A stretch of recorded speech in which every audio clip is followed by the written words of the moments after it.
بعد أن خسر كل شيء، وطنه وأهله وماله وقلبه، أصبح منسيا ومنفيا ومحطما كوطنه. دخل إلى حانة الغربة وجلس بمفرده وهو متعب كثيرا، فأشار إليه بعض الأشخاص وقالوا: هل هذا لاجئ سوري؟ وبعد أن سمعهم أشار بيده للنادل ليأتي له بالخمرة، فشرب القليل منها وقال: نعم، أنا سوري، أنا من هناك، من بلد العشاق، من أرض السم والترياق، أنا من صفوة بلاد الله. وهذا موجود في تفسير القرطبي وصححه الألباني.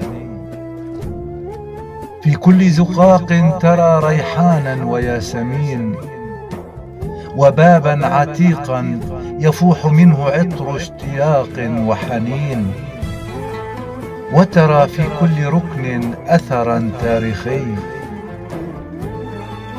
بيوتها جنان النعيم، وفوق قبابها طائر مقيم، وفيها بردا وأبواب 7، وفي كل مدينة قلعة ومعلم أثري. يا شام البداية والنهاية، يا ساحرة الدنيا وفجرها ونورها، من لي بغيرك وطنا دافئا ومسالما، أنت ذاك الحب الأبدي. أنا من أرض نور وسلام، تشبه بدر التمام، ولم أغادرها يوما، ولست شخصا عدائي.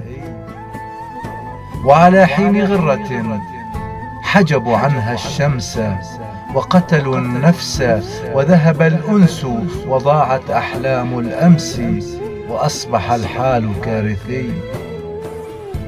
وجئتكم حافي القدمين معصوب العينين، وليس معي جواز ورقي. عبرت الحدود وحاجبي معقود، وتركت معطفي معلقا في غرفتي لسبب أمني. تركت خلفي كل شيء مدمر، وأتيت إلى هنا كأشعث أغبر، ولكني آدمي ولست شبحا أو جني.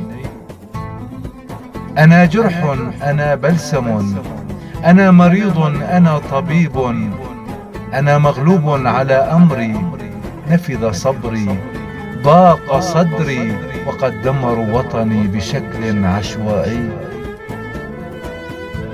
أنا حائر، أنا نادر، أنا سائر، أنا عابر، أنا كل الأسماء، أنا كغصن غض وندي. تهجرت مرغما وغادرت مسرعا، ولكن من هو مثلي؟ والياسمين يفوح من جسدي، ولأويس نسبي وأصلي آرامي. نعم، أنا السوري، ولست دمويا ولا همجي. أنا من صناع الحياة والفن والعلم والمعرفة، ورثتها عن أبي وجدي، وفي حقيبتي مؤهل علمي. وأنحت الصخر بأظافري، وأجني قوت يومي حلالا، ولا أقبل الذل والهوان. وفي أي مكان أكون فيه أزرع قمحا ووردا، وفي داخلي حب إضافي. نعم، أنا سوري، وفي جسدي زهر وعطر وبحر ورعد ومطر، وأحمل منجلي في يدي. أنا الحب، أنا الأب، أنا الإمام، أنا السلام، ولست إرهابي. أنا كل الفصول، أنا كل الأماكن، أنا كل الكلمات، أنا حكاية الزمان، أنا غيمة، أنا نجمة، أنا قمر أزلي. أنا من أقدم مدن التاريخ، وستبقى عروسا ولن تشيخ، عريقة ومضيئة كأنها الكوكب الدري. أنا من درة الأرض ولؤلؤة الكون، من بلد فتح ذراعيه لملايين الزائرين والهاربين، لم ينصب يوما خيمة للاجئ أجنبي. أنا من بلد لا يميز بين مذهب أو عرق أو لون، ولم يكن يوما هذا البلد طائفي، ولكنه تعرض لتحريض إعلامي، فاختفت ألوانه الجميلة والمضيئة بشكل تدريجي، فأطفأوا نوره واستباحوا دمه، ودمروا وسرقوا وقتلوا وسحقوا الياسمين بمخطط شيطاني. وكنا خبرا مؤسفا في برنامج إذاعي، وكتبوا مأساتنا بشريط إخباري. ولكن هذا لا يعني أنني ضعيف، بل سأبقى عزيز نفس وعفيف. ولو سولت نفسكم أمرا فأنا في صبري وحزني يعقوبي. مهما حدث فأنا سوري، من أرض الزيتون والزيزفون، من أرض القمح والقطن وكروم العنب والليمون. أنا القاسيوني، أنا التدمري.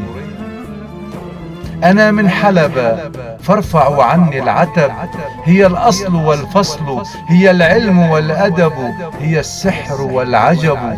أنا من بلد بحسن يوسفي، ولكن غدروا به أخوته، فبكى عليه الذئب، وشتان بين وحش يتضور جوعا وبين غادر وخائن ووحش بشري. ولكنها ستبقى بلاد الياسمين قبلة للعاشقين، رمز الحب والسلام، وسأتلو عليكم بيانا رسمي. أنا الغزالي، أنا الإسكافي، أنا البستاني، أنا كل الحروف، أنا المألوف، أنا السيف الدمشقي. في دمشق نسيت روحي، وفي حلب لي ريحانة، ومن جسدي يفوح عطر، وفي رأسي ديوان حب شعري وغنائي. أنا أساس الوجود وثابت على العهود، ويقال بأنني سرياني. لم أكن يوما لاجئا أو منفيا أو هاربا، أنا منذ القدم شامخا كقاسيون، واسمي منقوش على لوح حجري. نعم، هي سوريا، فيها جذوري، فيها أصولي، وفيها سر خفي. ولو حرقوا عرائش الياسمين فإن جذوره لن تموت، سيزهر من جديد، وتعبق رائحته بأزقتنا بشكل تلقائي. ولكن ما يحزنني أن بعضنا يقتل بعضنا باسم وهمي، وهذا ما يمزقني ويؤلمني، وقد أصابني نقص بالشريان التاجي. أنا متعب، أنا منهك، فلا تزيدوا علي وجعي وتزاودوا علي بوطنيتي، فوجودي هنا مصير حتمي، ومعي بذلك تقرير طبي. قلناها مرارا وتكرارا، شكرا لكل من استقبلنا في بلاده، ولكن هذا لا يعني أننا عبثا يا أخي ويا أخيتي، ولا يعني أن يشتمنا بعض الحاقدين والعنصريين ويقال عنا كلام عشوائي. نحب مصر ولبنان، ونحب كل الدول العربية، نحب العالم كله ولا نبغض أحدا، ولكن يستوقفنا بعض الهمجيين الذين يقتاتون من معاناتنا من خلال الإعلام المرئي. نقف قليلا ونطيل في التفكير، وبعدها نكمل المسير، فلا يزيدنا هذا إلا حبا لسوريتنا، وإن طال الليل لا بد أن يأتي الصباح بلحن فيروزي. نحن حتى في ضعفنا وهروبنا ننحت الصخرة، وفينا العامل والفنان، وفينا الطبيب والعالم والمهندس والصناعي والروائي. نحن لا نسكن بالمجان، وفقيرنا يعمل ويكافح ليل نهار، وإن كان بيننا عوج فإنه اعوجاج فردي. نعم، أنا السوري الذي لم يطعمه أحد ولم يسقه أحد، لأن السوري في أضعف حالاته يطعم الدنيا كلها حتى وإن لم يكن ثري. وفي كل مكان يكون فيه تكون الدنيا، لأنه شمس الوجود ونوره، وقمرا يضيء لياليه وسيبقى قوي. ما فينا من جراح يكفينا، اتركونا وشأننا، ولا تزيدوا من جراحاتنا بحق الضمير الإنساني.